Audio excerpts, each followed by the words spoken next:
देखिए दोस्तों, आप आज की इस वीडियो में हम आपका एक चैप्टर है भारतीय प्रशासन। तो आज हम भारतीय प्रशासन के सेकंड लेक्चर को कवर करेंगे। देखिए, ये वीडियो सेकंड लेक्चर है। सेकंड लेक्चर में हम कई सारी बातों को जानेंगे। प्लीज आप वीडियो को एंड तक देखना। अगर आपने फर्स्ट लेक्चर नहीं देखा तो प्लीज फर्स्ट लेक्चर को भी आप जरूर देख लें। तो चलिए दोस्तों, बिना टाइम वेस्ट किए अपने टॉपिक को शुरू करते हैं। तो हमारा यहाँ पहला टॉपिक है संवैधानिक ढांचे में सिविल सेवाएं, नियुक्ति, प्रशिक्षण और पदोन्नति। देखिए दोस्तों, जो फर्स्ट लेक्चर था उसमें हमने स्पेशली हमने सिविल सेवा के मतलब को जाना था। इसमें हमने ब्रिटिश टाइम पीरियड में किस तरह से सिविल सेवा का विकास हुआ था, एक बैकग्राउंड से हमने काफी बातें कर ली थी एक बैकग्राउंड के कॉन्टेक्स्ट में फर्स्ट लेक्चर में। अब भारत आजाद हो जाता है तो आजादी के बाद भी भारत में सिविल सेवाएं बनी रहती हैं। तो उसी कॉन्टेक्स्ट में अब हम आगे की बातें जारी कर रहे हैं।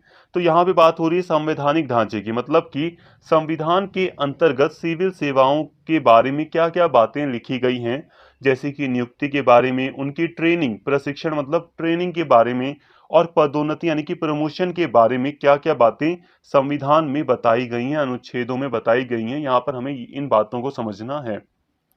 अखिल भारतीय सेवाएं, ऑल इंडिया सर्विसेज, दोनों ही केंद्र और राज्य सरकार के लिए समान हैं और वर्तमान समय में अखिल भारतीय सेवाओं को 3 स्तरों में वर्गीकृत किया गया है, जो कि है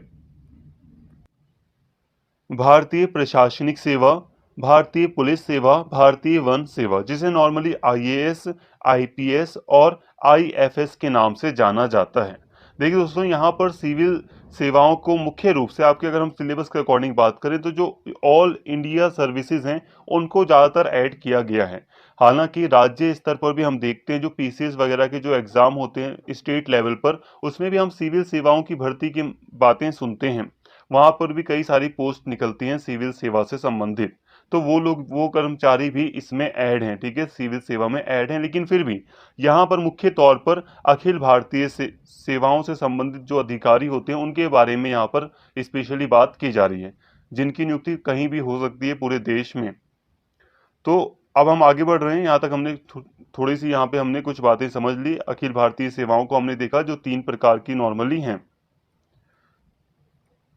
वास्तव में अनुच्छेद 309 यह संसद को शक्ति प्रदान करता है और यह उनकी सेवा में नियुक्ति नियुक्त लोक सेवकों की भर्ती और सेवा की शर्तों के विनियमन की शक्ति प्रदान करता है। देखो दोस्तों, ये जो अनुच्छेद 309 है ये संसद को ये शक्ति देता है कि संसद जो लोक सेवक होते हैं उनकी भर्ती से संबंधित या उनकी सेवा से संबंधित नियमों को निर्धारित कर सकती है। ठीक है, संसद को यह अधिकार है अनुच्छेद 9 के अंतर्गत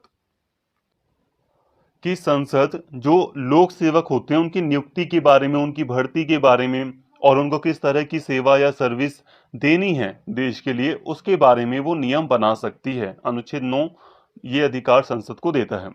इसके अलावा अनुच्छेद 10 के अनुसार अखिल भारतीय सेवाओं और केंद्रीय सेवाओं के सदस्य भारत के राष्ट्रपति के प्रसाद पर्यंत पद धारण करता है। अब देखो दोस्तों, जो अनुच्छेद 310 है वो बताता है कि जो अखिल भारतीय सेवाओं से संबंधित जो अधिकारी होते हैं या ये जो केंद्रीय सेवाओं से संबंधित जो अधिकारी होते हैं वो राष्ट्रपति के प्रसाद पर्यंत अपने पद पर बने रहते हैं। मतलब जब तक राष्ट्रपति का उनको विश्वास प्राप्त होता है, जब तक राष्ट्रपति उनको ना निकाले, कोई भी व्यक्ति या कोई भी अथॉरिटी अखिल भारतीय सेवकों को उनके पद से नहीं हटा सकती। शॉर्ट में यही कहा जा सकता है कि सिर्फ राष्ट्रपति को ये अधिकार प्राप्त है कि वो अखिल भारतीय सेवकों को, जो आईएएस हैं, आईपीएस हैं, जो आईएफएस के कर्मचारी हैं, उनको राष्ट्रपति ही हटा सकता है। ये लोग राष्ट्रपति के विश्वास पर ही टिके रहते हैं। अब देखो दोस्तों, ये तो ऑफिशियली बात की जा रही है विश्वास पर, लेकिन जब राष्ट्रपति को लगता है कि इनसे कुछ गलत काम हुआ है और जब इनके खिलाफ सबूत वगैरह आते हैं तभी राष्ट्रपति डिसीजन लेते हैं। ऐसे नहीं कि वो मन से ही हटा देंगे। बट हाँ, फिर भी अनुच्छेद 10 में यही कहा गया है कि राष्ट्रपति ही उन्हें हटा सकते हैं। हालांकि ये बात अलग है कि प्रधानमंत्री रिक्वेस्ट करे या दूसरे जो मंत्री वगैरह हैं वो रिक्वेस्ट करें राष्ट्रपति से, या राष्ट्रपति को किसी आईएएस या आईपीएस के बारे में रिपोर्ट भेजें, उसके बाद ही राष्ट्रपति फिर हटाने का फैसला लेता है। यहाँ पर हम बात कर रहे हैं कि आखिर संविधान के ढांचे में सिविल सेवाओं के बारे में क्या बातें कही गई हैं। तो आप कंफ्यूज मत होना, ठीक है। सिविल सेवाओं को हम अब भारतीय संविधान के कॉन्टेक्स्ट में पढ़ रहे हैं कि भारतीय संविधान क्या कहता है। फर्स्ट लेक्चर में तो हमने अंग्रेजी शासन के दौरान सिविल सेवा को समझा था कि बहुत सारे जो चार्टर अधिनियम वगैरह पारित किए गए थे, जो उस समय के जो वायसराय थे, जो और गवर्नर जनरल थे, उन्होंने जो कानून बनाए थे सिविल सर्वेंट के लिए, हमने उनको पढ़ा था फर्स्ट लेक्चर में। यहाँ पर हम सेकंड लेक्चर में भारतीय संविधान के कॉन्टेक्स्ट में यहाँ पर हम बात कर रहे हैं, क्योंकि भारत 1947 में आज़ाद हो जाता है, तो उसके बाद जितनी भी बातें लोक सेवाओं से संबंधित हैं, सिविल सर्विसेज से संबंधित हैं, हम इस वीडियो में उसको समझ रहे हैं। अनुच्छेद 311 में किसी व्यक्ति को जो संघ की सिविल सेवा या अखिल भारतीय सेवा का या राज्य की सिविल सेवा का सदस्य है अथवा संघ अथवा राज्य के अधीन कोई सिविल पद पर धारण करता है, उसकी नियुक्ति करने वाले प्राधिकारी के अधीनस्थ किसी प्राधिकारी द्वारा पदच्युत नहीं किया जाएगा या पद से नहीं हटाया जाएगा। देखिए दोस्तों, अनुच्छेद 11 में भी कुछ बातें की गई हैं सिविल सर्वेंट के बारे में। अब जो संघ यानी कि जो केंद्रीय स्तर पर जो अधिकारी हैं, जो पूरे देश के लिए काम करते हैं, सिविल सर्वेंट हैं, जैसे कि आईएएस, जो पूरे देश में कहीं भी उसकी नियुक्ति की जा सकती है, ट्रांसफर किया जा सकता है, तो वो संघ यूपीएससी के द्वारा वो नियुक्त किया गया है और संघ एक केंद्र लेवल का वो अधिकारी है। कुछ सिविल सर्वेंट राज्य स्तर के भी होते हैं, ठीक है, राज्य स्तर के भी होते हैं जो राज्य में ही कार्य करते हैं। तो यहाँ पर सभी सिविल सर्वेंट को शामिल किया गया है। अब कोई भी सिविल सर्वेंट है, उसको उसकी नियुक्ति करने वाले से नीचे का कोई अधिकारी उसको हटा नहीं सकता। जैसे कि सिविल सर्वेंट की अगर नियुक्ति की है किसी अधिकारी ने, भाई जाहिर सी बात है, बड़े अधिकारी ही या बड़े जो पद पर लोग हैं वही नियुक्ति करते हैं सिविल सर्वेंट की। हालांकि वो एग्जाम देने के बाद ही एलिजिबल होते हैं, लेकिन उनकी नियुक्ति वगैरह ऑफिशियली किसी के द्वारा की जाती है, ठीक है। मतलब यह है कि जिस अधिकारी के द्वारा उनकी नियुक्ति की गई है, उससे छोटा अधिकारी उनको पद से कभी हटा नहीं सकता। जब हम आईएएस वगैरह की बात करते हैं तो उन्हें तो राष्ट्रपति ही हटा सकते हैं, प्रेसिडेंट ही हटा सकते हैं और कोई नहीं। लेकिन जो दूसरे भी सिविल सर्वेंट हैं, तो उन्हें भी उनकी जो नियुक्ति की जाती है जिनके द्वारा, जिस भी नाम के व्यक्ति के द्वारा, उनको उससे छोटे लेवल का अधिकारी नहीं हटा सकता। कई बार क्या होता है दोस्तों, प्रमोशन के द्वारा भी कई लोग सिविल सर्वेंट बन जाते हैं। तो इसीलिए यहाँ पे कहा जा रहा है कि जितने भी सिविल सर्वेंट है तो उनको उनकी नियुक्ति करने वाले अधिकारी के से नीचे के पद का कोई अधिकारी नहीं हटा सकता, ठीक है। अनुच्छेद 312 के अनुसार भारत की संसद राज्यसभा द्वारा पारित प्रस्ताव के कारण नई अखिल भारतीय सेवाओं का सृजन करती है। अब अनुच्छेद 312 संसद को ये अधिकार देता है कि राज्यसभा अगर कोई प्रस्ताव पारित कर दे तो संसद को यह अधिकार है कि वो नई अखिल भारतीय सेवाओं का सृजन कर सकती है। जैसे कि आईएफएस का आज हम नाम सुनते हैं, ठीक है। आज ये एक पूरे भारत लेवल पर एक अखिल भारतीय सेवा है, लेकिन पहले नहीं थी, तो इसे नया बनाया गया है स्पेशली वन विभाग के लिए। तो संसद को यह अधिकार है कि अगर राज्यसभा कोई प्रस्ताव पारित कर देती है एक नई अखिल भारतीय सेवाओं से संबंधित, तो संसद नई Akhil Bharatiya all India service को का सृजन कर सकती है। यह भारत की राज्य सरकार और केंद्र सरकार द्वारा संयुक्त रूप से नियंत्रित होता है और इसमें वेतन और पेंशन राज्यों द्वारा वहन किया जाता है। अब देखो दोस्तों, पहले अखिल भारतीय सेवाओं का एक बार फिर मतलब समझ लो, अखिल भारतीय सेवाएं होती क्या है। देखो, यहाँ पर हम सिविल सर्विसेज की बात कर रहे हैं। सिविल सर्विसेज राज्य स्तर की भी हैं और अखिल भारतीय सेवा अखिल भारतीय भी हैं, मतलब पूरे भारत में भी होती हैं। राज्य स्तर की मतलब यूपी की सिविल सर्विसेज यूपी तक ही सीमित है, बट हाँ, कई सारे ऐसे अधिकारी हैं जैसे कि आईएएस आईपीएस जो कि पूरे भारत में कार्य करते हैं। वो यूपी में भी हैं, वो तमिलनाडु में भी हैं। तो ये अखिल भारतीय सेवाएं होती हैं। तो अखिल भारतीय सेवाएं पूरे देश में प्रशासनिक तंत्र को नियंत्रित करती हैं और इसमें कई सारे अधिकारी आते हैं। अब यहाँ पर कहा जा रहा है कि ये जो अखिल भारतीय सेवाओं से संबंधित जो अधिकारी हैं, इनका जो वेतन है या दूसरी जो चीजें हैं, वो जो राज्य सरकार है और जो केंद्र सरकार है, उन दोनों के द्वारा इनको नियंत्रित किया जाता है। मतलब अखिल भारतीय सेवा करने वाले कोई भी अधिकारी हैं, तो उनको राज्य सरकार और केंद्र सरकार दोनों ही नियंत्रित करती है मिलकर। अब जो राज्य सरकार है वो क्या करती है, राज्य सरकार उनको वेतन देती है और उनको पेंशन देती है। तो राज्य सरकार वेतन और पेंशन का वहन करती है। लेकिन इन अधिकारियों के विरुद्ध अनुशासनात्मक, अगर कोई डिसिप्लिन से रिलेटेड या आप कोई ये गलत कार्य करते हैं, तो उससे संबंधित कोई कार्यवाही केवल भारत की केंद्र सरकार द्वारा की जा सकती है। केंद्रीय सिविल सेवाओं का सीधा संबंध भारत की स्थायी नौकरशाही और प्रशासन से है। केंद्रीय सिविल सेवाओं को अखिल भारतीय सेवाओं के साथ समूह ए और समूह बी में वर्गीकृत किया गया है। दोस्तों, कहने का मतलब है कि अनुच्छेद 12 के अंतर्गत ये व्यवस्था की गई है कि जो राज्य सरकार है, जो केंद्र सरकार है, वो दोनों ही जो सिविल सर्वेंट है, अखिल भारतीय लेवल के ऑल इंडिया लेवल के जो सिविल सर्वेंट है, उनको कंट्रोल या नियंत्रित करेगी। लेकिन जो राज्य सरकार है वो सिर्फ उनके वेतन और पेंशन को देखेगी। लेकिन जो केंद्र सरकार है वही कोई कार्यवाही अखिल भारतीय सेवाओं से संबंधित अधिकारियों के विरुद्ध कर सकती है। तो इसीलिए कहा जाता है कि जो केंद्रीय सिविल सेवाएं हैं, उनका सीधा संबंध भारत की स्थायी नौकरशाही और प्रशासन से है। क्योंकि देखो, इनको हटाना इतना आसान होता नहीं है। तो पूरा जो भारत है उसको एकजुट रखने में या उसके जो प्रशासन है पूरे भारत का, उसको एक जैसा रखने में इनकी एक अहम भूमिका होती है।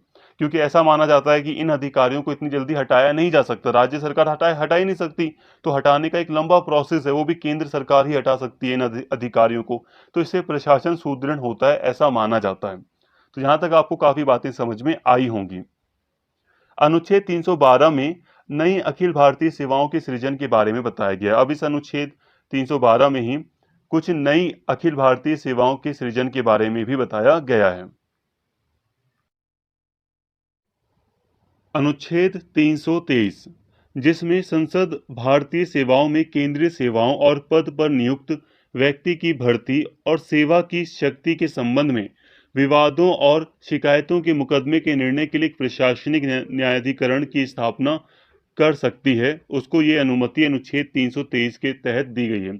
देखिए दोस्तों, अनुच्छेद 323 संसद को ये अधिकार देता है कि संसद अगर चाहे तो भारतीय सेवाओं में जो केंद्रीय सेवाएं हैं उन पर जो अधिकारी नियुक्त होते हैं, तो उनकी नियुक्ति को लेकर, उनकी जो भर्ती होती है उसके तरीकों को लेकर, या दूसरी जो चीज़ें उनकी सेवाओं से सर्विस से संबंधित हैं उसको लेकर, या कोई विवाद या कॉन्फ्लिक्ट है तो या शिकायत है तो उससे संबंधित इन चीज़ों को, इन मुद्दों को सॉल्व करने के लिए या नियुक्ति वगैरह से संबंधित कुछ सुझाव लेने के लिए या कुछ भी बातें इसमें शामिल हो सकती हैं, तो उनके लिए एक प्रशासनिक न्यायाधिकरण की स्थापना संसद कर सकती है। ठीक है, मतलब ये है कि एक प्रशासनिक न्यायाधिकरण में क्या होगा, मान लो कि लोक सेवक अधिकारियों से संबंधित कोई विवाद है, नियुक्ति को लेकर कोई विवाद है, लगता है कि नियुक्ति सही से नहीं की गई है, इसमें भ्रष्टाचार वगैरह हुआ है या भर्ती के तरीकों में कुछ गलतियां हुई हैं, तो इनको सॉल्व करने के लिए संसद प्रशासनिक न्यायाधिकरण की नियुक्ति कर सकती है। मतलब एक संस्था स्थापित कर सकती है जो इन मुकदमों को की सुनवाई करेंगी। तो ये अधिकार अनुच्छेद 323 के तहत संसद को दिया गया है।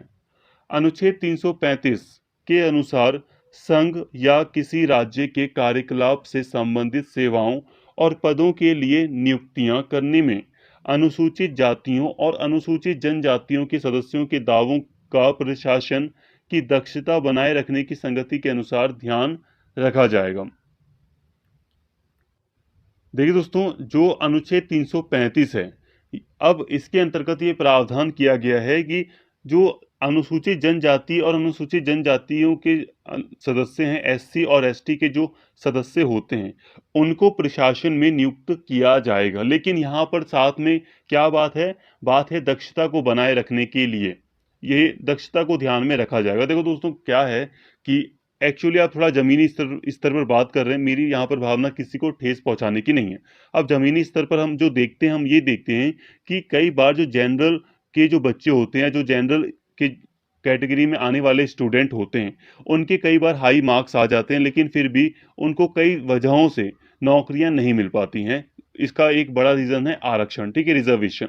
और एससी और एसटी वर्ग को क्योंकि आरक्षण दिया गया है और उसके कई सारे कॉन्टेक्स्ट रहे हैं आरक्षण देने के, तो जिसके तहत इनको कम नंबर आने पर भी नौकरियां मिल जाती हैं आरक्षण के तहत। अब मान लो कि किसी जनरल वाले बच्चे के कि कोई जनरल कैटेगरी का बच्चा है जिसके मान लो कि 81 मार्क्स आए हैं, और कोई एससी एससी का बच्चा है, एससी या एसटी का बच्चा है जिसके मान लो कि 75 मार्क्स आए हैं, ठीक है, 75 मान लेते हैं।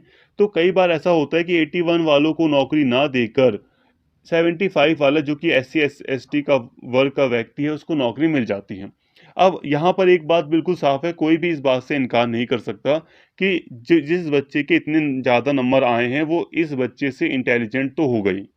इंटेलिजेंस का मतलब है कि वो अपने काम में काफ़ी बेटर हो सकता है, ठीक है। जनरल वाला ये जो बच्चा था, मैं सभी को नहीं कह रहा, मैं ये कह रहा हूँ बस जिसके 81 आए हैं, जिसके 75 आए हैं, अगर हम मार्क्स के हिसाब से देखें तो ये वाला बच्चा काफ़ी आगे है, ठीक है, ये चीज़ हम देखते हैं। लेकिन फिर भी यहाँ पर हम एससी और एससी एसटी वर्ग की स्थिति को सुधारने के लिए हमें आरक्षण भी देना जरूरी है। इसके पीछे बहुत सारे तर्क दिए जाते हैं जो कि सही भी बैठते हैं। इनको आरक्षण भी मिलना जरूरी है क्योंकि लंबे समय से इनके साथ भेदभाव हुआ है, इनको ऊपर भी उठाना है। तो ऐसे में यहाँ पर कहा गया है अनुच्छेद 335 में, अब इनको जो रिजर्वेशन वगैरह का जो भी सिद्धांत है वो फॉलो करते हुए इनको नौक प्रशासन में रखा जाएगा, लेकिन साथ में दक्षता भी देखी जाएगी। दक्षता मतलब प्रशासन की इफिशिएंसी में कमी ना आए। मतलब देखो, एक जो एडमिनिस्ट्रेशन होता है उसका एक तरीका होता है, वो अपने कार्यों को काफ़ी बेटर तरीके से करता है। तो यहाँ पर कहने का मतलब है कि चाहे आप एससी को नौकरी दो, चाहे आप एसटी को दो, भले नंबर कम आने पर दे रहे हो, लेकिन आपको प्रशासन की दक्ष दक्षता पर ध्यान देना है। ये नहीं कि आप जिसके कम नंबर आए आप उसको नौकरी दे रहे हो और प्रशासन का जो काम करने का तरीका है वो बिल्कुल आलसी जैसा हो गया या बिल्कुल बेकार हो गया, नहीं। अनुच्छेद 335 के तहत कहा गया है कि भले ही अनुसूचित जातियों और अनुसूचित जनजातियों को नौकरियां दी जाएंगी, उनके दावों को माना जाएगा, ठीक है, लेकिन फिर भी दक्षता पर ध्यान दिया जाएगा प्रशासन के, ठीक है। और इसीलिए ट्रेनिंग वगैरह काफ़ी अच्छी की जाती है, तो इसके कारण सभी एक बराबर प्रशासक बन जाते हैं, ठीक है। यहाँ पर किसी की भावना को ठेस पहुंचाना मेरा यहाँ पर काम नहीं था। बस 335 में यही बताया गया कि यहाँ पर हमें प्रशासन की दक्षता पर ध्यान देना है। देखो दोस्तों, वैसे जो जनरल है, जो एससी एसटी का वर्ग है, ठीक है, आप एस डायरेक्ट हम ऐसे नहीं कह सकते कि ये कम इंटेलिजेंट है या ये ज़्यादा इंटेलिजेंट है। एक्चुअली यहाँ परिस्थितियों का फ़र्क पड़ जाता है क्योंकि ऐसा माना जाता है इनकी परिस्थितियाँ अलग हैं, इनकी परिस्थितियाँ अलग हैं, तो उस परिस्थिति में कम स्कोर कर पाना भी बहुत अपने आप में बड़ी बात होती है। कई सारे चैलेंजेस फेस करने पड़ते हैं, तो ये सारी चीज़ें होती हैं। ऊपर से फिर जब हम ट्रेनिंग जब दी जाती है सिविल सेवकों को, तो फिर वो एक ही कैटेगरी में आ ही जाते हैं।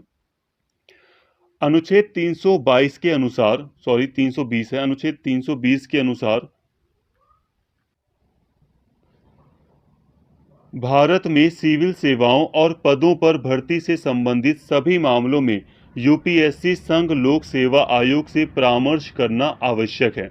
देखो दोस्तों, अनुच्छेद 320 का मानना है कि भारत में सिविल सेवाओं की जितनी भी भर्तियां होती हैं, सिविल सेवकों या लोक सेवा से संबंधित जो भी भर्तियां की जाती हैं पदों पर, ठीक है, उसमें जो सबसे बड़ा जो निकाय है, संस्था है, यूपीएससी संघ लोक सेवा आयोग, यूनियन पब्लिक सर्विस कमीशन जो है केंद्रीय स्तर पर पूरे भारत के लिए, तो उससे परामर्श करना एक बार आवश्यक होता है, ठीक है। मतलब संसद अगर कोई फैसला ले रही है तो उससे परामर्श कर सकती है। दूसरे मामलों में जो राज्य स्तर की जो सेवाएं हैं उसमें भी यूपीएससी की कई सारे परामर्श या सुझाव लिए जा सकते हैं।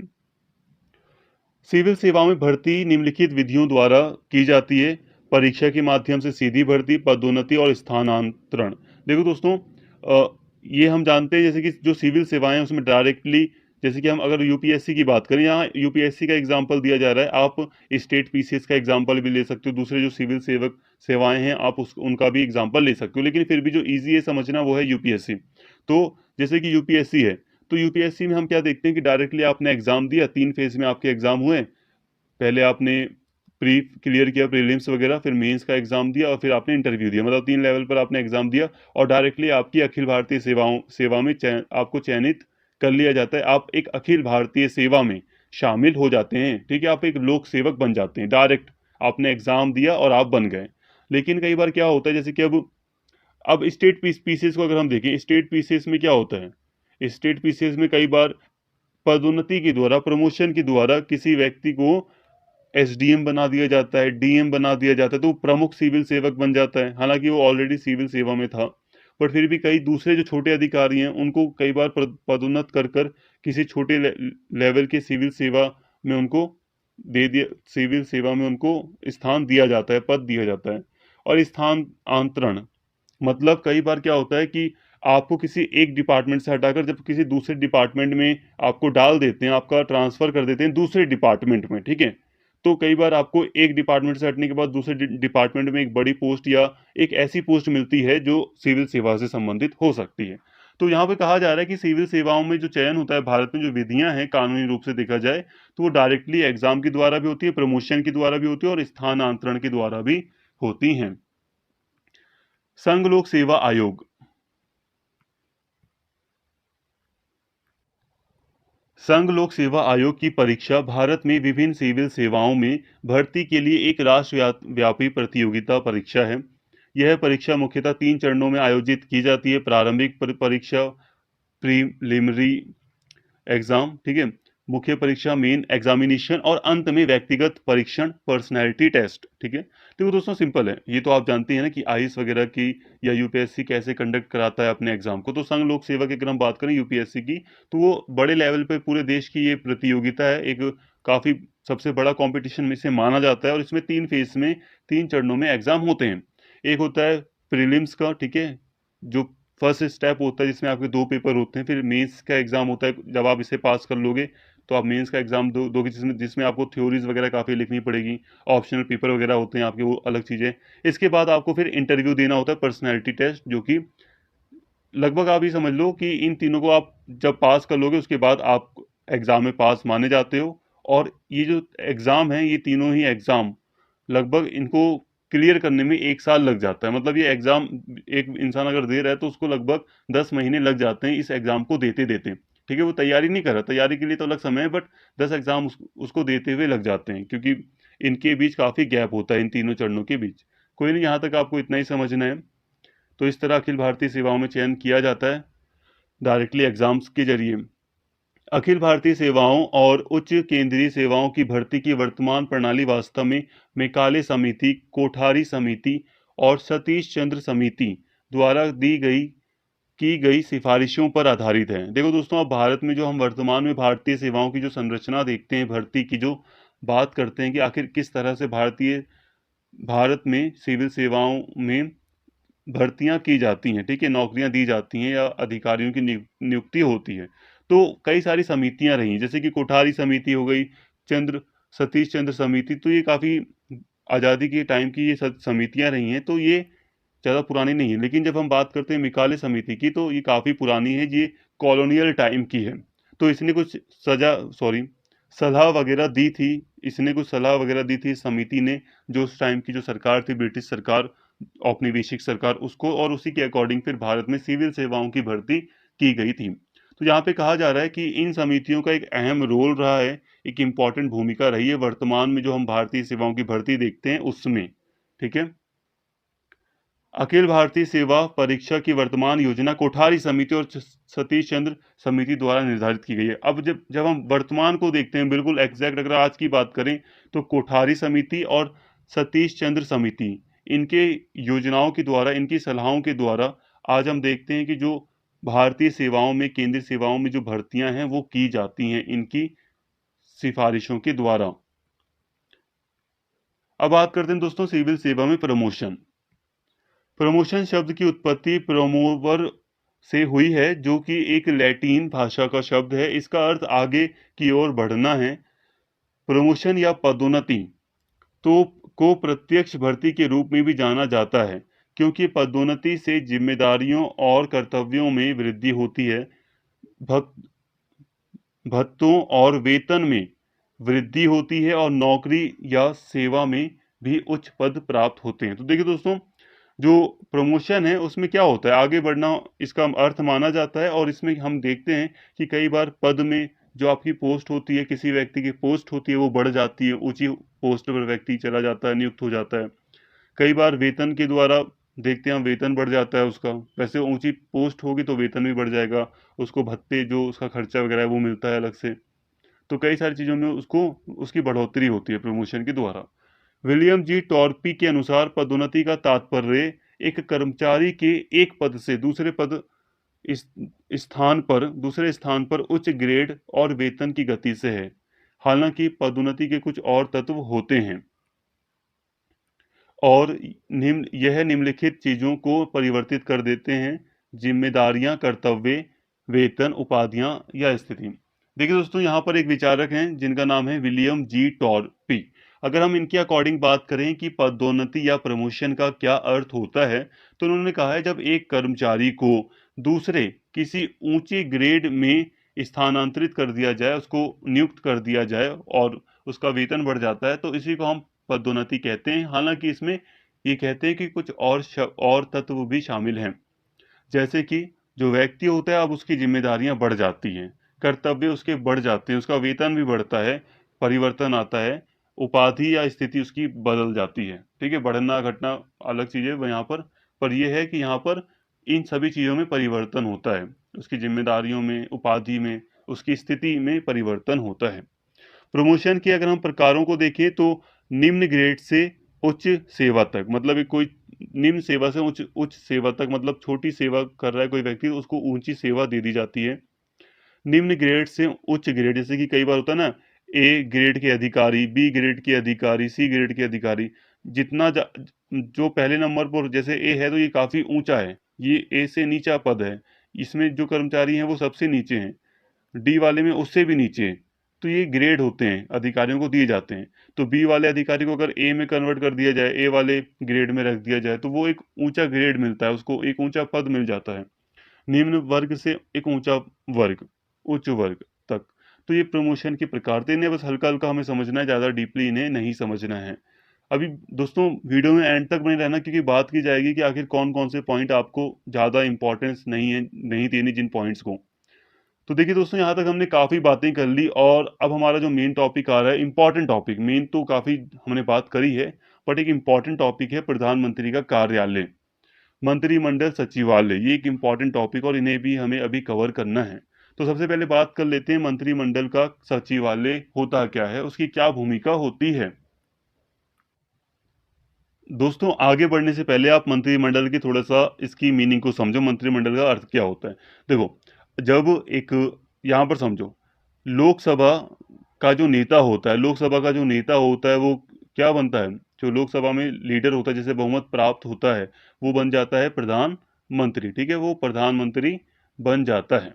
अब हम मानते हैं कि प्रधानमंत्री जो पीएम होता है उसके पास ही सारी पावर होती है, लेकिन अब पीएम कुछ भी करता है तो वो अपने मुख्यमंत्रियों से सलाह लेता है, उसके बाद ही कोई डिसीजन करता है, क्योंकि उसे अगर आप सत्ता में बने रहना है तो उसे जो एमपी हैं उनका बहुमत चाहिए उसे। तो जो पीएम है, हकीकत में वो स्वयं पूरी तरह निर्णय नहीं ले सकता। वन मैन आर्मी वाली यहाँ पे बात नहीं होती। वो बात अलग है कि इंदिरा गांधी, नरेंद्र मोदी ये प्रमुख लीडर रहे हैं, लेकिन फिर भी साइड में इनके भी कुछ लोग होते हैं जिनकी सलाह इनको लेनी पड़ती है। अब ये पूरा का पूरा व्यवस्थित फॉर्म में है, ये नहीं कि ये अनऑफिशियल है, एक व्यवस्थित फॉर्म में है। अब पीएम क्या करता है, अब भारत सरकार के कई सारे मंत्रालय हैं। अब कई सारे मंत्रालयों को चलाने के लिए मंत्रियों की आवश्यकता होती है, इसीलिए कई सारे जो एमपी होते हैं उनको मंत्री का पद दिया जाता है। ठीक है, जिससे बनती है मंत्री परिषद। आप समझिए, जैसे कि लगभग मान लो 70-80 मंत्री ले लिए, अब मुझे एग्जैक्ट याद नहीं आ रहा, काफी दिन हो गए इसको पढ़े हुए। मंत्री परिषद में क्या हुआ कि लगभग 70-80 लोगों को शामिल कर लिया जाता है और उनको बड़े बड़ी पोस्ट दे दी जाती है। हालांकि उसमें कुछ छोटे मंत्री भी होते हैं, बड़े मंत्री भी होते हैं। तो मंत्री परिषद एक बड़ा रूप है और इसमें काफी ज्यादा मंत्री शामिल होते हैं। ठीक है, अब मंत्री परिषद का एक छोटा रूप है मंत्रिमंडल। परिषद के बाद या मंत्री परिषद का एक छोटा रूप है मंत्रिमंडल, जिसमें प्रमुख जो बड़े बड़े जो मंत्री होते हैं वही शामिल होते हैं। ठीक है, आप जैसे कि मंत्री परिषद में 70-80 मंत्री शामिल थे, तो इसमें आप समझ लो आधे से भी कम, लगभग 20-25-30 ऐसे मंत्री शामिल होते हैं मंत्रिमंडल में, उससे भी कम, ज्यादा नहीं। ठीक है, अब मुझे एग्जैक्ट संख्या याद नहीं आ रही, बट उससे भी कम। तो मंत्रिमंडल में बिल्कुल जो कैबिनेट स्तर के जो मंत्री होते हैं वही शामिल होते हैं, जो सबसे सर्वोच्च स्तर के जो मंत्री होते हैं वो। अब यहाँ पर समझिए मंत्रिमंडल की आखिर क्या भूमिका होती है, अब हम इसी की बात करने जा रहे हैं। तो अब आपको मंत्रिमंडल का जो डाउट था वो क्लियर हो गया होगा कि मंत्रिमंडल में प्रमुख मंत्री होते हैं, जिनके पास प्रमुख प्रमुख मंत्रालय होते हैं, विभाग होते हैं, डिपार्टमेंट होते हैं एक सरकार को चलाने के लिए। और ये मंत्रिमंडल की सहायता से ही एक प्रधानमंत्री पूरे देश को चलाता है। देखिए क्या है ना, प्रधानमंत्री का एक छोटा सा गुट कह सकते हो मंत्रिमंडल, जिसके बल पर प्रधानमंत्री सारे डिसीजन लेता है, यही प्रमुख होता है। यही एक समझ लो छोटा सा एक ग्रुप है जो सारे बड़े बड़े डिसीजन लेता है, उसके बाद ये छोटे नेताओं को बताते हैं अपने डिसीजन के बारे में। अगर ये अब संतुष्ट है पूरी तरह मंत्रिमंडल किसी नीति से तो समझ लो उसका लागू होना तय है। तो जहां तक आपको बात समझ में आई, अब हम बात कर रहे हैं मंत्रिमंडल की सचिवालय की भूमिका। अब मंत्रिमंडल का अपना एक सचिवालय होता है, अपना एक ऑफिस होता है, ठीक है। एक पूरा का पूरा एक ऑफिस होता है जो सारी चीजों को मैनेज करता है, मंत्रिमंडल की जो भी गतिविधियां हैं उन सब चीजों को मैनेज करता है। अब इसकी क्या भूमिका है, अभी हम इसको समझते हैं। लोक प्रशासन में एक महत्वपूर्ण स्थान। अब लोक प्रशासन में इसकी क्या भूमिका है, देखो हमारा ये जो चैप्टर था ना, हम सिविल सेवा पे चले गए क्योंकि आपके सिलेबस ने कहा सिविल सेवा भी हमें पढ़नी थी, क्योंकि एडमिनिस्ट्रेशन में प्रशासन को चलाने के लिए सिविल सेवा की इंपॉर्टेंस बहुत ज्यादा है, तो उसको नकारा नहीं जा सकता। इसलिए हमने सिविल सेवा को खत्म किया, हमने सिविल सेवा को पढ़ा। लेकिन हम यहाँ पर बात कर रहे थे, हमारा जो चैप्टर था वो था लोक प्रशासन। तो लोक प्रशासन में मंत्रिमंडल की सचिवालय की क्या भूमिका है, इसको हम समझ रहे हैं। मंत्री लोक प्रशासन में एक महत्वपूर्ण स्थान मंत्रिमंडल सचिवालय की भूमिका होती है। मंत्रिमंडल सचिवालय भारत सरकार के प्रशासन, व्यापार नियमों का लेन देन 1961 और भारत सरकार व्यापार नियमों का आवंटन 1961 के लिए जिम्मेदार होता है। मंत्रिमंडल सचिवालय भारत के प्रधानमंत्री के अधीन काम करता है। भारत का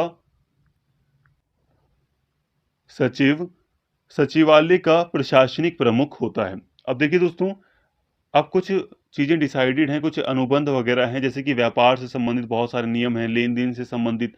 तो सचिवालय की मुख्य भूमिका होती है कि वो इससे संबंधित जितनी भी कार्य हैं, या ये जो व्यापार नियमों का आवंटन से संबंधित जो भी कार्य हैं वो उसको करता है, उसके लिए वो जिम्मेदार होता है। इसके अलावा प्रधानमंत्री इसका सबसे, आप ये कह लो कि प्रधानमंत्री के अंडर में ही मंत्रिमंडल काम करती है, क्योंकि मैंने आपको बताया कि मंत्रिमंडल एक छोटा समूह है जिसमें प्रमुख लीडर हैं और इसमें सर्वोच्च प्रधानमंत्री है। तो प्रधानमंत्री के अंडर में ये काम करती है, ठीक है। और इसका जो प्रमुख अधिकारी होता है वो होता है जो प्रमुख जो मंत्रिमंडल का जो सचिव होता है वो इसका प्रशासनिक प्रमुख होता है। प्रशासनिक प्रमुख का मतलब ये समझ लो जो काम को करने वाला प्रमुख, मैनेजर समझ लो। मैनेजर वैसे कहना मत, मैं आपको समझाने के लिए कह रहा हूँ कि जो प्रमुख व्यक्ति होगा वो मंत्रिमंडल का सचिव होता है। और एक बॉस की तरह अगर आपको समझना है तो वो आप प्रधानमंत्री को ले सकते हो। और के रूप में प्रशासनिक उच्च प्रमुख के रूप में सचिव होता है। सचिवालय को निम्नलिखित विषय आवंटित किए जाते हैं। देखो निम्नलिखित कार्य उसको दिए जाते हैं, जैसे कि व्यापार के नियमों, कैबिनेट समितियों और कैबिनेट के लिए सचिवीय सहायता। अब व्यापार के जो नियम वगैरह हैं इसको ध्यान में रखना। और कैबिनेट जो, देखो बहुत सारी समितियां या कमिटीज वगैरह बनाई जाती हैं, तो कैबिनेट से संबंधित जो कमिटियां हैं उनकी सहायता करना। देखो सचिवीय सहायता का मतलब समझ रहे हैं, कई बार ना हमें पढ़े लिखे लोगों की आवश्यकता होती है जो किसी एक चीज में विशेषज्ञ हों, और वो कौन होता है, वो सचिव होते हैं। देखो जो नेता वगैरह हैं वो कितने पढ़े लिखे हैं, कम पढ़े लिखे हैं ये आप जानते हैं, ठीक है। लेकिन मान लो हमने मान भी लिया कि कोई नेता है वो इंजीनियर है। अब कई नेता हम मान लिया हमने कि वो उनके पास डिग्रियां हैं बहुत सारी, वो इंजीनियर लेवल की पढ़ाई की उन्होंने, लेकिन प्रशासन को चलाने के लिए प्रशासन की हमें जानकारी चाहिए होती है। अब वो मुहैया कौन कराएगा, सचिव मुहैया कराएगा। इसके अलावा मान लो कि किसी चीज के ऊपर कोई नीति बनाई जा रही है, कुछ भी विचार किया जा रहा है, तो सचिव उसके ऊपर काफी बेटर तरीके से जानकारी नेताओं को दे सकते हैं कि देखो ऐसे ऐसे रिकॉर्ड 5 साल के रहे हैं, आप इन रिकॉर्ड्स को देख सकते हैं अपनी नीतियां बनाने में। तो कई सारी सहायता सचिवों के द्वारा दी जाती है। भारत सरकार के प्रशासन के लिए जिम्मेदार, और भारत सरकार का जो प्रशासन है उसके लिए जिम्मेदार होते हैं सचिव। ये जो मंत्रिमंडल का सचिवालय है ये उसका एक प्रमुख कार्य है कि भारत सरकार के प्रशासन पर ध्यान रखना। शासन के विभागों में जो डिपार्टमेंट्स हैं उनके नियमों का पालन सुनिश्चित कराकर व्यापार के सुचारू संचालन को सुगम बनाना।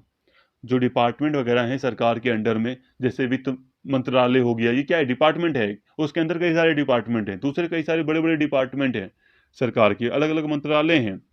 तो उनको उनके नियमों को सुनिश्चित करना कि वो अपने नियमों को फॉलो करें। हर विभाग के बीच सहयोग विकसित करना, जितने भी डिपार्टमेंट है सरकार के उनके बीच एक कॉपरेशन लाना, एक सहयोग लाना, विभागों के बीच मतभेदों को दूर करके निर्णय लेने में सहायता करता है ये। अब जो मंत्रिमंडल का जो सचिवालय है, ये विभागों के बीच कोई मतभेद हो जाता है तो उसको भी सॉल्व करता है। अब देखो, यहाँ पर सिर्फ सचिव नहीं है, सचिवालय में सिर्फ सचिव नहीं, सचिव की भूमिका बहुत ज़्यादा है मंत्रालय, इस मंत्रिमंडल के सचिवालय में, लेकिन यहाँ पे प्रमुख मंत्री भी हैं, तो ये लोग मिलजुल कर भी, और प्रधानमंत्री ही प्रमुख है असली में, तो ये लोग भी मिलकर कई मतभेदों को सॉल्व करते हैं। तो यहाँ तक आपको काफ़ी बातें समझ में आई होंगी। मंत्रिमंडल सचिवालय यह सुनिश्चित करता है कि भारत के राष्ट्रपति, मंत्रियों और उपराष्ट्रपति को उनकी मासिक सारांश की गतिविधियों के माध्यम से सभी मंत्रालयों या विभागों को गतिविधियों से अवगत कराया जाए। अब मंत्रिमंडल का जो सचिवालय है वो ये सुनिश्चित करता है कि अब राष्ट्रपति ने इस महीने, या जो मंत्री हैं और जो उपराष्ट्रपति और उन्होंने इस महीने, जो भी कोई भी महीना हो सकता है, कोई भी पर्टिकुलर महीना हो सकता है, ठीक है, उस महीने में जो प्रमुख गतिविधियां की हैं, जो भी उनके द्वारा कार्य किए गए हैं, डिसीजन लिए गए हैं, उनके बारे में अलग अलग मंत्रालयों और विभागों, डिपार्टमेंट को बताना, ये मंत्रिमंडल सचिवालय का एक प्रमुख कार्य हो जाता है। ठीक है, राष्ट्रपति ने जो गतिविधियां की, जो भाषण दिए, प्रमुख जो उसमें बातें थी, मंत्री ने कोई डिसीजन ले लिया, कोई योजना की बात कर दी, तो उसके बारे में ये दूसरे डिपार्टमेंट को बताता है कि इस पर्टिकुलर मंत्री ने ये बातें कही हैं, ये इन्होंने ऐसा डिसीजन लिया है और ये इस दिन से अपनी योजना को लागू करने की कोशिश कर रहे हैं। क्योंकि जो पूरा का पूरा जो विभाग है ना, मंत्रिमंडल, जो अलग अलग जो मंत्रालय हैं, वो हैं तो एक ही पार्टी के होंगे ना, वो अलग अलग पार्टी की सरकार तो है नहीं, एक ही पार्टी की सरकार बनती है, तो सभी नेताओं को, जो नेता हैं उन्हें पता होना चाहिए, इसीलिए ये सारी गतिविधियां होती हैं। समस्याओं का कठिनाइयों को दूर करने, कार्य में विलंब और को नियंत्रित करने के लिए भी समन्वय की आवश्यकता होती है। प्रत्येक मंत्रालय सरकारी कार्यक्रमों, नीतियों और योजनाओं के शीघ्र कार्यान्वयन के लिए जिम्मेदार होता है। विशिष्ट मुद्दे या मामलों पर चर्चा के लिए समितियां बनाई जाती हैं और ये बैठकें कैबिनेट सचिव के अधीन होती हैं। कैबिनेट सचिव मतलब मंत्रिमंडल का ही जो सचिव है वो। अब कई बार कई सारी समितियां नियुक्त की जाती हैं जो कि कई सारे मामलों की जांच करती हैं, मुद्दों की जांच करती हैं। कई बार दोस्तों क्या होता है, कोई नया मुद्दा आ जाता है, कोई नया इशू आ जाता है, तो उसकी जांच के लिए एक विशेष समिति की नियुक्ति की जाती है। तो नॉर्मली ये माना जाता है कि उसकी बैठकों का जो अध्यक्ष वगैरह होगा वो कैबिनेट सचिव होगा, या कैबिनेट के सचिव के अधीन उसकी बैठकें होंगी। तो मतलब यहाँ तक हमने पढ़ा कि जो मंत्रिमंडल का जो सचिवालय है उसकी काफी अहम भूमिका होती है। अब यहाँ पे कुछ और बातें भी हैं, उनको भी समझ लो।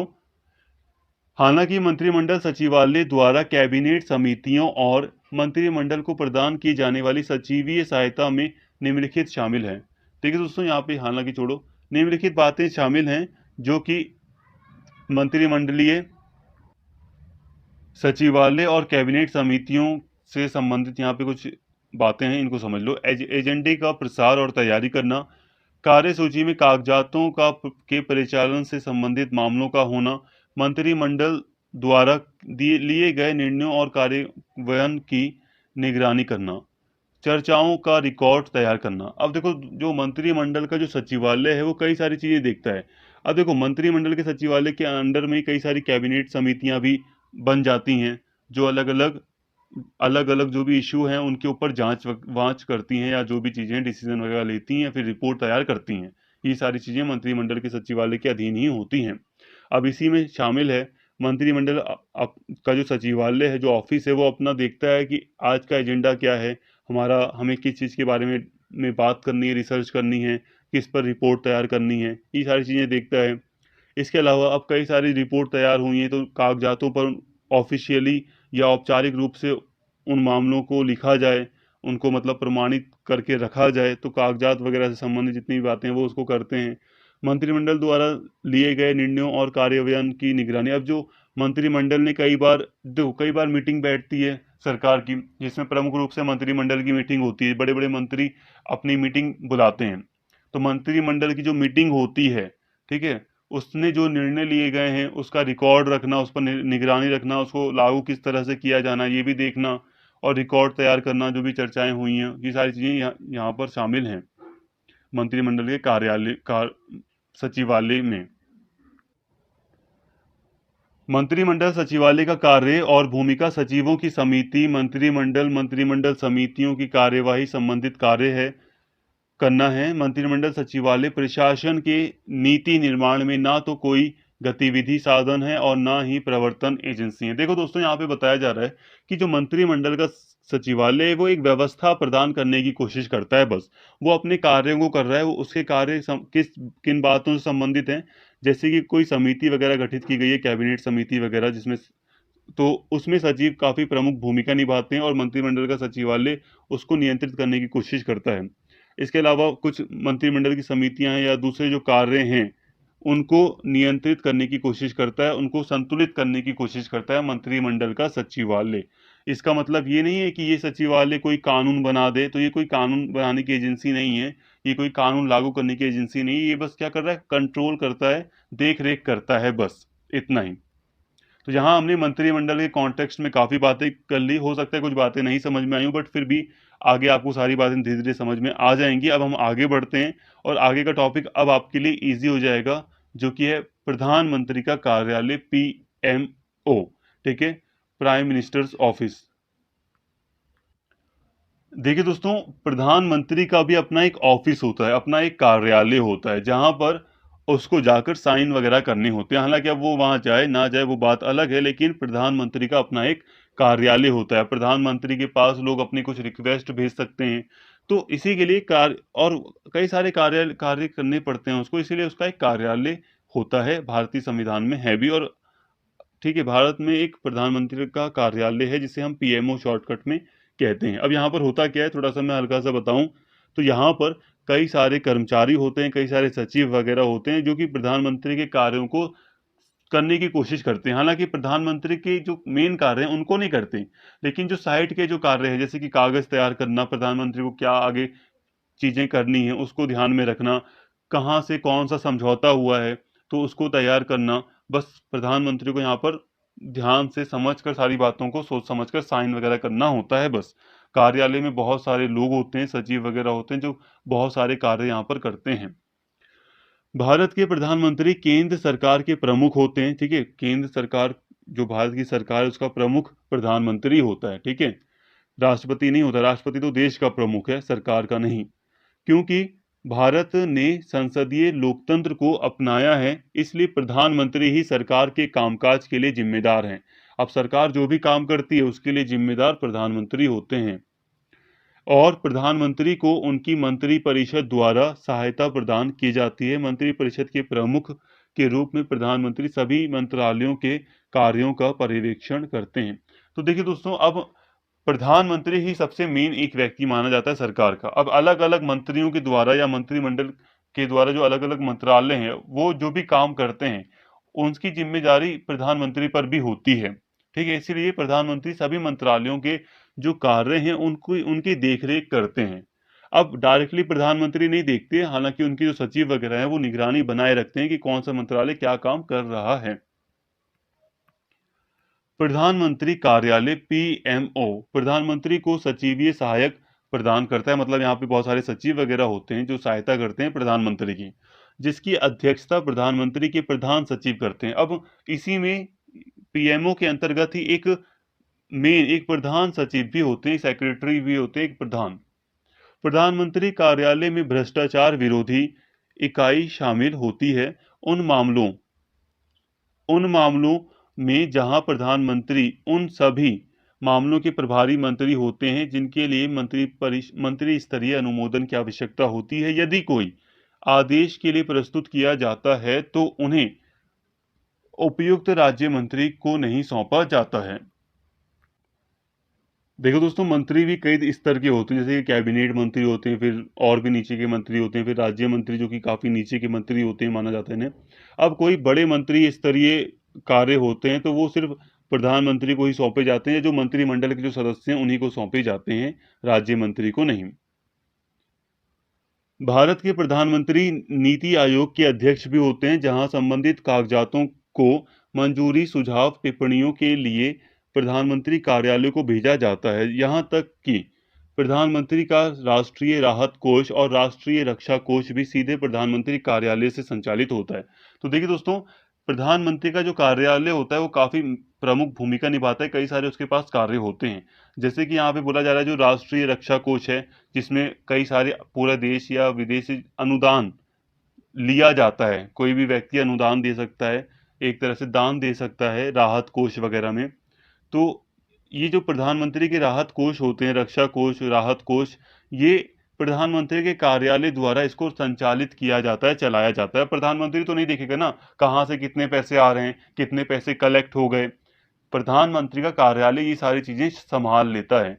जैसे कि मान लो अब कई सारी जो पार्टीज होती हैं, पॉलिटिकल पार्टीज, हम देखते हैं कि ट्विटर पर उनके द्वारा कई सारे संदेश भेजे जा रहे हैं, कई सारी चीजें की जा रही हैं। अब वो लोग जो बड़े बड़े नेता हैं, राहुल गांधी, केजरीवाल, ये लोग खुद थोड़े ना कर रहे हैं कंप्यूटर पर बैठ के। इनके जो ऑफिस वगैरह है वहां पर होता है ये सारा काम। तो कुछ ऐसा यहाँ पर भी आप समझो, प्रधानमंत्री का अपना ऑफिस है, वो कई सारी चीजों को संभालता है। इसके अलावा प्रधानमंत्री का व्यक्तिगत तौर पर ध्यान निम्नलिखित मुद्दों पर की ओर रहता है। तो जो मेन व्यक्तिगत जो ध्यान है वो किन मुद्दों पर रहता है यहाँ पे बताया गया है। रक्षा संबंधित मुद्दे। अब रक्षा से संबंधित अगर कोई मुद्दा है, युद्ध वगैरह से संबंधित कोई मुद्दा है, तो प्रधानमंत्री पर्सनली उस चीज पर गौर करते हैं। काफी चीजें तो कार्यालय खुद संभाल लेता है, लेकिन कुछ मुद्दे ऐसे हैं जैसे कि रक्षा से संबंधित मुद्दे, तो उस पर प्रधानमंत्री खुद गौर करते हैं। न्यायिक नियुक्तियां, कोई जैसे कि न्यायिक नियुक्तियां, न्यायाधीशों की नियुक्ति से संबंधित कोई बात है जिनके लिए वरीयता अनुमोदन आवश्यक हो। वे नीतिगत मामले जो कि सिविल सेवाओं और सुधारों के प्रशासन से संबंधित हों, कोई सुधार से संबंधित मामले हैं। सभी प्रमुख निर्णय जो मंत्रिमंडल सचिवालय से संबंधित हो, कोई निर्णय लेना है मंत्रिमंडल सचिवालय से संबंधित, तो प्रधानमंत्री उस पर ध्यान देता है। नीति निर्माण, कोई पॉलिसी बनानी है किसी प्रमुख मुद्दे को लेकर, तो उसमें पर्सनली ध्यान देते हैं। जैसे कि कोरोना वायरस आ गया, तो भाई एक प्रमुख मुद्दा था ये, अब इस पर तो पर्सनली ध्यान दिया है ना, नरेंद्र मोदी जी ने या पीएम ने पर्सनली ध्यान दिया और उन्होंने डायरेक्टली कॉन्फ्रेंस वगैरह की, जनता के सामने डायरेक्टली वो आए, ठीक है, वीडियो कॉन्फ्रेंसिंग के जरिए। तो डायरेक्टली इन्होंने ध्यान दिया, नीतियों के बारे में बताया। तो जो प्रमुख मुद्दे होते हैं उस पर व्यक्तिगत रूप से प्रधानमंत्री के द्वारा विचार किया जाता है। राज्यों के लिए प्रधानमंत्री द्वारा विशेष पैकेजों की घोषणा। भारत में तैनात आयोग के विदेशी प्रमुखों के लिए समझौते के अनुदान के लिए अनुरोध करना। अब कोई विदेशी समझौते समझौते से संबंधित कुछ अनुदान वगैरह की बात है, जैसे कि अनुदान देना या लेना, तो इससे संबंधित चीजों पर भी ये ध्यान देते हैं। राज्य प्रशासनिक न्यायाधिकरणों और केंद्रीय प्रशासनिक न्यायाधिकरणों करण की नियुक्तियां, चुनाव आयोग की नियुक्तियां, संवैधानिक समितियों आयोगों के सदस्य, जो यूपीएससी है, संघ लोक सेवा आयोग, उसकी नियुक्ति करना, तो इन सब चीजों पर भी ये पर्सनली ध्यान दिया जाता है पीएम के द्वारा। भारतीय संदर्भ में भारत के प्रधानमंत्री और उनके कार्यालय नीति निर्माण में एक प्रमुख भूमिका निभाते हैं। जैसे कि भारत में तैनात आयोग के विदेशी प्रमुखों के लिए समझौते के अनुदान का, ये हमने अभी पढ़ा था वैसे, ये पॉइंट लगभग अभी हमने पढ़ ही लिया, तो इसको आप छोड़ो, कट करो। अब यहाँ पे थोड़ा सा कंक्लूजन समझ लो दोस्तों। देखो क्या है कि चैप्टर थोड़ा सा हार्ड है, हार्ड इसलिए है क्योंकि काफी लेंथी चैप्टर है। अब इसमें कई सारी बातें की जाती हैं, हो सकता है कि अब आपको समझ ना आ रही हो डायरेक्टली। अब अभी आपने ज्यादा कॉलेज में एंटर भी नहीं किया, ज्यादा चीजें पढ़नी भी शुरू नहीं की हैं बड़े लेवल की, तो हो सकता है डिफिकल्ट हो। अब कोई बड़े सेमेस्टर का, कोई ऊंचे सेमेस्टर या ऊंची मतलब लेवल का और भी अगर कोई व्यक्ति पढ़ रहा होता है इन चीज़ों को, आगे के सेमेस्टर का व्यक्ति अगर कोई पढ़ता है इनको, तो काफ़ी बेटर तरीके से उसको समझ में आता। क्योंकि यहाँ पे कुछ कठिन कीवर्ड्स हैं जैसे कि मंत्रिपरिषद, मंत्रिमंडल और कार्यालय, सचिवालय, और कई चीज़ें हैं जो हो सकता है आपको जल्दी समझ में ना आ रही हो, प्रॉब्लम क्रिएट कर रही हूँ। लेकिन दोस्तों आप इसको एक अपॉर्चुनिटी की तरह समझो कि आपको कुछ कठिन भले ही मिल रहा है, बट आप अभी कम उम्र में ही काफ़ी नॉलेजेबल हो जाएंगे। तो कोई नहीं, डिफिकल्ट है वो, डिफिकल्ट सिर्फ आपके लिए नहीं बल्कि सबके लिए डिफिकल्ट है। तो लेवल जो है वो समान है, तो आप इस लेवल को अपना पूरा तरह आगे बढ़ने की कोशिश करो। जितनी भी बातें यहाँ पे बताई गई हैं वो आपको धीरे धीरे समझ में आ जाएंगी। अब बस आप ये काम करना कि एक बार थोड़ी देर बाद वीडियो को एक बार और देख लेना। अभी मैं यहाँ पे आगे नहीं बढ़ रहा हूँ, बढ़ूंगा आगे, बस यही थोड़ा सा कंक्लूजन कर दूं कि आप लोग बहुत प्रॉब्लम में हो रहे होंगे कि कुछ समझ में नहीं आ रहा। तो समझ आसानी से नहीं आएगा, डिफिकल्ट है मैं मानता हूँ, बट ऐसा भी नहीं कि नामुमकिन है। तो समझ में आएगा, धीरे धीरे आएगा, बस आप धैर्य बनाए रखें, सारी चीजें क्लियर होंगी। अभी मैं आपको ये भी बताऊंगा कि कौन सी बात आपको लर्न करनी है, कौन सी बात लर्न नहीं करनी, कौन सी चीजें रटनी है, कौन सी नहीं रटनी।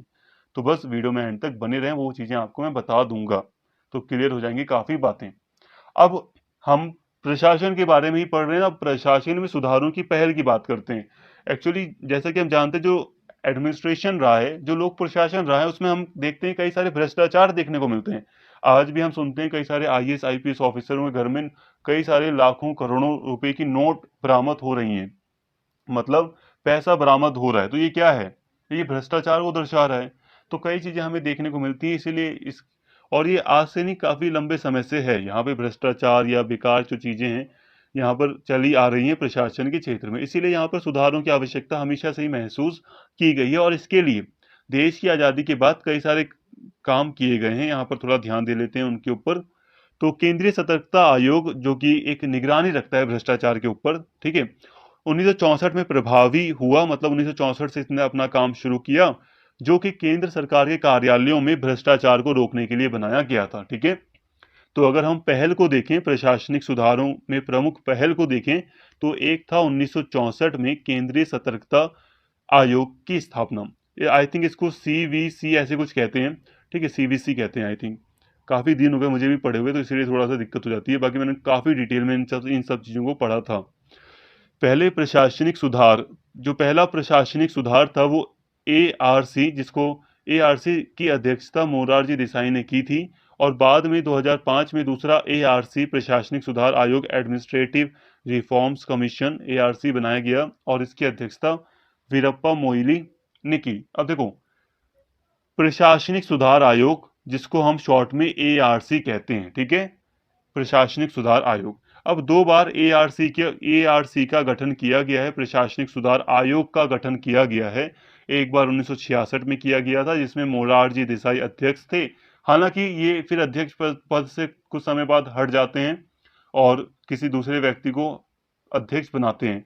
लेकिन हम बात करें दोबारा, तो 2005 में दोबारा एआरसी यानी कि प्रशासनिक सुधार आयोग का गठन किया जाता है, और इसकी अध्यक्षता वीरप्पा मोइली के द्वारा की जाती है, और ये अपनी सुझाव वगैरह देते हैं, जिसके तहत कई सारे रिफॉर्म्स की बात होती है। 19 फरवरी 1999 को भारत के प्रधानमंत्री श्री अटल बिहारी वाजपेयी ने नौकरशाही में शोषण और भ्रष्टाचार के अस्तित्व के बारे में राष्ट्रीय विकास परिषद की बैठक को संबोधित किया, और नौकरशाही में इस भ्रष्टाचार को किस प्रकार से रोका जाना चाहिए, और नौकरशाही को सीधे भ्रष्टाचार मुक्त कैसे बनाया जाए, तथा कैसे नौकरशाही में पारदर्शिता लाई जाए, इसके संदर्भ में बात कही। तो ये सारी बातें थी। देखिए दोस्तों, अब यहाँ पे ज़्यादा समझना नहीं है, इतना ठीक है, आ गया समझ में काफ़ी बेटर तरीके से यहाँ पर, ठीक है। अब यहाँ पर समझिए दोस्तों, यहाँ पे आपको क्या चीज़ें लर्न करनी है, क्या चीज़ें रटनी है, क्या चीज़ें रटनी नहीं है। देखो, इस पूरी वीडियो को आप ध्यान से एक बार दो बार देखो, जितनी बातें समझ में आ रही है उसको एब्जॉर्व करो, उसको अपने छोटे छोटे नोट्स बना लो, उसमें ऐड कर लो। जो चीज़ें, जो वर्ड आपको ज़्यादा समझ नहीं आ रहा, उसको स्किप करो, हटाओ, उसको दूर रखो उसको। आपको धीरे धीरे आगे आप पढ़ोगे तो समझ में आएगा, ठीक है। कोई चीज आपको दिक्कत दे रही, कोई पॉइंट है, मान लो थर्ड पॉइंट यहाँ पर समझ नहीं आ रहा, मान लो ये थर्ड पॉइंट आपको नहीं समझ में आया एग्जांपल के लिए, तो आप इस थर्ड पॉइंट को हटाओ, आप फोर्थ पॉइंट को ले लो, स्किप कर दो। जो चीजें हार्ड लग रही ज्यादा स्किप करो, क्योंकि आपके पास मटेरियल इनफ हो गया है। इतना डिटेल में आपको पढ़ाया गया है कि अगर आप थोड़ी कम नॉलेज भी रखेंगे तो आपके लिए वो नॉलेज बहुत होगी।